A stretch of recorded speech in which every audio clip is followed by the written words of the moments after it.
Hello guys, কি অবস্থা সবার? সো আজকে আমি আপনাদেরকে দেখাবো এই ধরনের HDR ব্ল্যাক কালার ভিডিওগুলো কিভাবে এডিট করবেন খুব সহজে, সেটার প্রসেস দেখাবো আজকের এই ভিডিওর মাধ্যমে।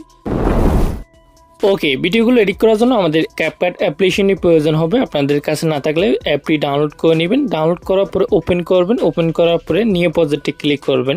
দেন এখান থেকে ভিডিও সেকশন থেকে আপনি যে ভিডিওটা এডিট করবেন এই ভিডিওটা সিলেক্ট করবেন। সিলেক্ট করার পরে এখানে এডে ক্লিক করবেন।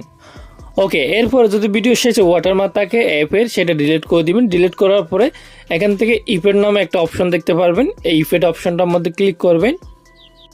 এরপরে ভিডিও ইফেক্টে ক্লিক করবেন। ভিডিও ইফেক্টে ক্লিক করার পরে এখানে অনেকগুলো ইফেক্ট আসবে, অনেকগুলো ক্যাটাগরি ইফেক্ট আসবে। সো এখান থেকে আপনারা একটু এই উপরের লেখাগুলো একটু বাঁদিকে সরানোর পরে লেন্স অপশনের মধ্যে যাবেন। এরপর এখান থেকে আপনারা দেখবেন স্মার্ট শার্পেন, এটার উপর ক্লিক করবেন। এরপর আবার এখানে অ্যাডজাস্ট অপশনে ক্লিক করে এই দাগগুলো হালকা হালকা বাড়িয়ে নেবেন। সেটা হচ্ছে আপনার ভিডিও অনুযায়ী করতে হবে। আপনার ভিডিও যদি অ্যাডজাস্ট করার প্রয়োজন না হয়, বাস ইফেক্টটা অ্যাপ্লাই করলে হয়ে যাবে, ঠিক আছে? তো আমি এইভাবে হালকা হালকা বাড়িয়ে দিতেছি। তো এরপর এখানে টিক মারে ক্লিক করে ব্যাক আসবো। ওকে, এরপরে এই ইফেক্টটা পুরো ভিডিওর মধ্যে অ্যাপ্লাই করে দিবেন। এভাবে টেনে টেনে যতটুকু আপনার ভিডিও আছে ততটুকুর মধ্যে অ্যাপ্লাই করে দিবেন। দেন এরপরে এখান থেকে এই অপশনটার মধ্যে ক্লিক করে ব্যাক আসবেন। আরেকটা ক্লিক করবেন। আরেকটা ক্লিক করার পরে এখান থেকে এই টুলসগুলো একটু বাঁদিকে সরানোর পরে ফিল্টার নামে একটা অপশন দেখবেন, এখানে ক্লিক করবেন। এখানে ক্লিক করার পর কিছুক্ষণ ওয়েট করবেন। ওয়েট করার পরে দেখবেন অনেকগুলো ফিল্টার আসবে। সো এখান থেকে উপরে লেখাগুলো একটু বাম দিকে সরানোর পরে মনো নামে একটা অপশন আছে, এখানে ক্লিক করবেন।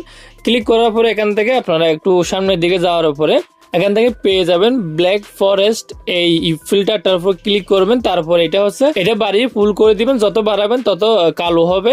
যদি কম ব্ল্যাক রাখতে চান, এই 80-90 এরকম করে রাখা দিবেন, ঠিক আছে? তারপরে এই ফিল্টারের লেয়ারটা পুরো ভিডিওর মধ্যে অ্যাপ্লাই করে দিবেন। এভাবে টেনে টেনে যতটুকু ভিডিও আছে ততটুকুর মধ্যে অ্যাপ্লাই করে দিবেন। এরপর এখানে চাইলে আপনারা স্নো ইফেক্ট এড করতে পারেন, মানে যে সাদা সাদা যে ফুটা বৃষ্টির মতো যে ফুটা আছে এগুলো চাইলে ভিডিওর মধ্যে ইউজ করতে পারেন। এগুলো আপনারা কোথায় পাবেন, মানে ভিডিওগুলো কোথায় পাবেন, আপনারা ইউটিউবে গিয়ে সার্চ করবেন snow effect black screen, search করলে এরকম হাজারো পেয়ে যাবেন। এখান থেকে ডাউনলোড করতে পারবেন।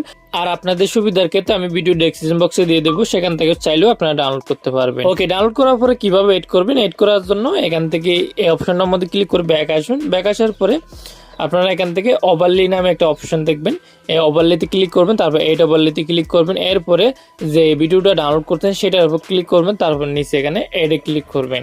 ভিডিওটা এড করার পর ফুল স্ক্রিন করে দিবেন। ফুল স্ক্রিন করার পর ব্লেন্ডে ক্লিক করবেন। তারপর এখান থেকে ফিল্টার নামে অপশন আছে, এখানে ক্লিক করবেন। তারপর টিক মারে ক্লিক করে ব্যাক আসবেন।